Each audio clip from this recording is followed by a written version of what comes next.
My name is Stephen Love. Hello, I'm Madeline Hess. I'm Tom Hayes. Thank you again for listening to our testimony.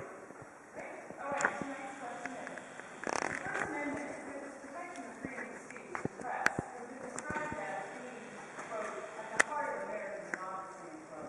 Do you agree or disagree with that description? Why or why not?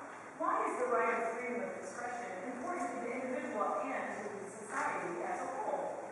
Under what circumstances, if any, are limitations on freedom of speech and press consistent with the intent of the First Amendment? Why? You may begin.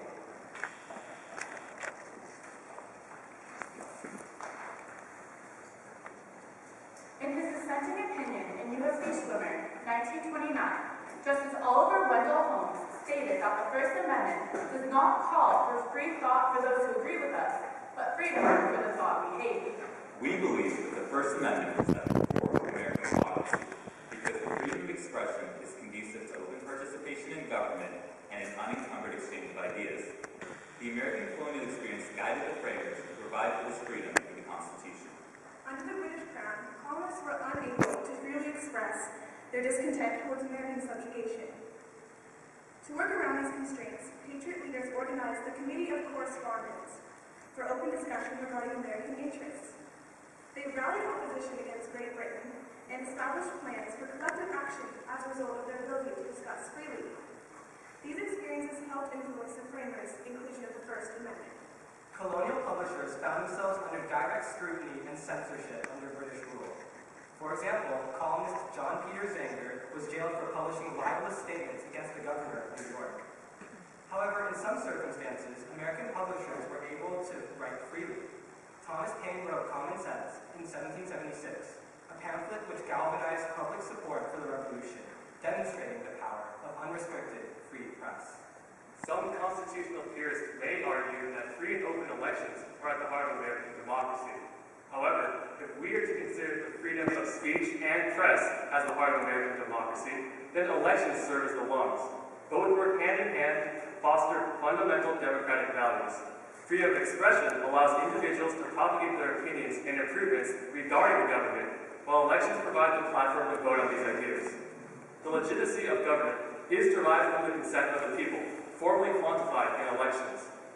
Changes to society are not only limited to the results of elections, but can also occur as a result of social movements spurred by the freedom of expression. For example, the Seneca Falls Convention, dedicated to advancing women's voting and property rights, gave advocates a platform to express their opinions. Although women did not receive suffrage until several decades later, they did gain property rights in most states, along with voting rights at the local level. First Amendment protections are not limited to only helping society, but also the rights of the individual. In Texas v. Johnson, 1989, the Supreme Court held that Gregory Johnson's burning of the flag constituted expressive conduct, which is protected under the First Amendment. We agree with Justice Kennedy's concurring opinion that it is poignant but fundamental that the flag protects those who hold it in contempt. According to Yale's constitutional law professor, Akil Reed Amar, the framers created the First Amendment to guard against arbitrary government abuses. However, as a panel, we believe limitations are consistent with the framers' intent when the safety of the common good outweighs individual interest. The Supreme Court established the imminent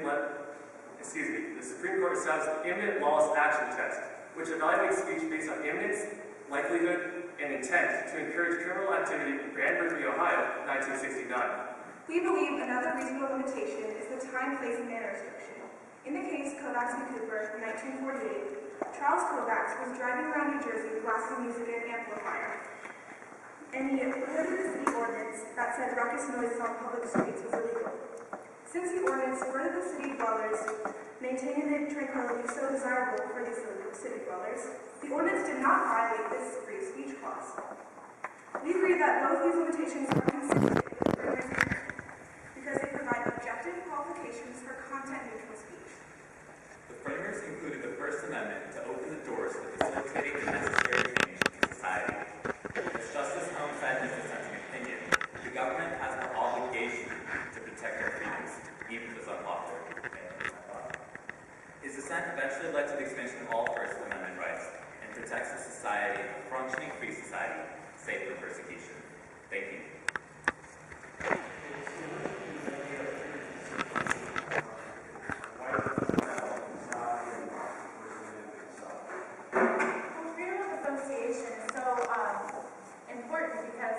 in most cases, people can only engage in free speech and effective speech if they are with a group of people. The court case NAACP v. Alabama in the 1960s established this freedom of association to, although not explicitly enumerated in the First Amendment, it protects people's ability to freely associate with whomever they want. As Justice Brennan said in his concurring opinion, the freedom of association is a penumbra of freedom of speech and assembly, because you can only assemble effectively if you associate yourself with a certain group of people. So is that association actual speech? If so, how or why? I believe association is speech. For example, if you look at today's political parties with Democrats and Republicans, most of the party support that allows, for example, the Democratic Republican Party to leverage their positions is because they command presence over a large number of people across the country. Freedom of speech is basically getting ideas across, and so we can do that in many ways, whether it's symbolic speech, as we can see in campaign finance contributions.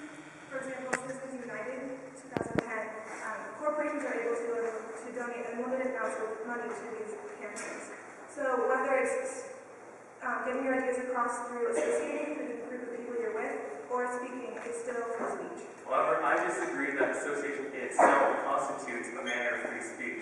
It is simply a right that is given to us as citizens of the United States to further our opinion, to further use our First Amendment rights. Because as established in NAACP in Alabama, you can only express yourself in the company of others. And so by associating with others, we strengthen our abilities to represent our First Amendment rights. The First Amendment protects against infringements on expression, and the reason why the courts decided to create the freedom of association was as an additional protection on the expressions that they so wish to protect.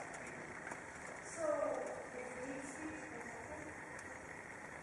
Well, if you look at the recent court case of L.G. Snyder, in which the Westboro Baptist Church protested military funerals, the Supreme Court in an 8-1 decision upheld the hate speech that the Westboro Baptist Church was propagating because it necessarily constitutes freedom for the thought even that we hate. However, I have to agree with Justice Believer's dissenting opinion in Snyder v. Wells, in which he stated that this speech is completely malicious and therefore it has no place because the intent of the framers was for people to express their ideas for the betterment of society, and speech that is purely malicious and their intent is not for the betterment of society should be restricted.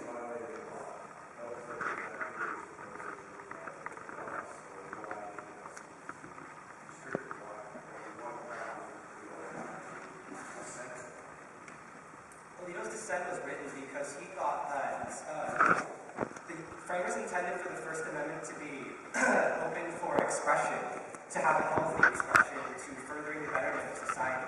And speech that's purposely hateful, as Becca mentioned earlier, does not lead to a functioning, free, and healthy society, as Justice Holmes stated. However, Does a person's opinion that you may think is hateful speech, but they think that they are in the right? We do think they're in the right. Sometimes when people speak like this, however, we have to look at there's this test called the interval action test for free speech. And so if someone is saying something that's likely to incite crime or commit lawless action, then we need to look into that and restrict that speech. For example, fighting words. So, for example, in Skokie, case where someone yelled fire and burning in a building, excuse me, that was not burning. Those are fighting words, and that creates lawless action. however, if we're to examine the speech that Fred Phelps used in the court case Society of 2001, as I mentioned earlier, it does not incite crime or propagate crime in any way. It does not provoke violence, and it does not necessarily encourage violence. And if we do censor hate speech simply on the basis that it is malicious, then we open the door for other avenues of speech to be restricted as well. So when do we really draw the line? When do we know, is it in all this action test, kind of this narrative of the test, but how do we know to draw the line before that speech has actually occurred? Prior restraint is, the use of prior restraint is very hard for the government to prove that it is constitutional because they have to prove that it will have a dire effect in the future, which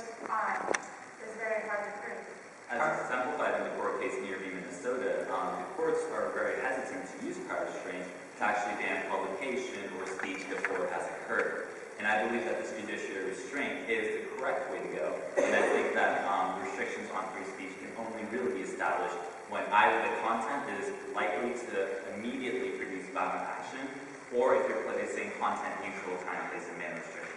One of the prongs established in Year v. Minnesota that stated when prior restraint could be used was that it could be used in times when the national security of the country is threatened. This would be exemplified in times of war, or times when the safety of the common good outweighs individual interests. To answer your question, the reason that we do not have one blanket way to prevent speech from crossing the line is because each of these individual tests, although themselves only cover a certain jurisdiction, together create collective rules that we can use to use a person's rights. For example, in the case of children, we have a compelling interest to shield them from vulgarity or obscenity, and in the case of public forums, we have the interest to protect public peace.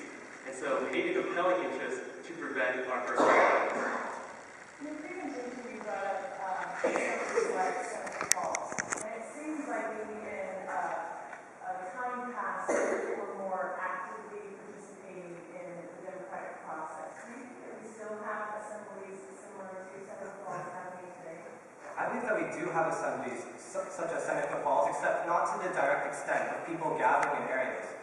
With the advance of new technology, especially, such as the internet and other ways people can meet without actually being in person, freedom of association especially is important to allowing expressive conduct to be allowed. However, one very recent example that demonstrates people's ability to assemble and associate in a public place is on November 6, 2011, when the Sierra Club held a petition in front of the White House, which gathered 12,000 citizens to protest the Keystone XL tar sands pipeline. The expansion of the internet as a primary method of communication has led to new challenges on what government can regulate. The Ninth Circuit Court of Appeals in U.S. v. Extreme Associates suggested that the federal government establish a national community standard for free speech on the internet. However, I disagree with this statement because I believe that the internet should be reserved for unrestricted and unencumbered freedom of speech. As Deb mentioned, protests are moving more from the physical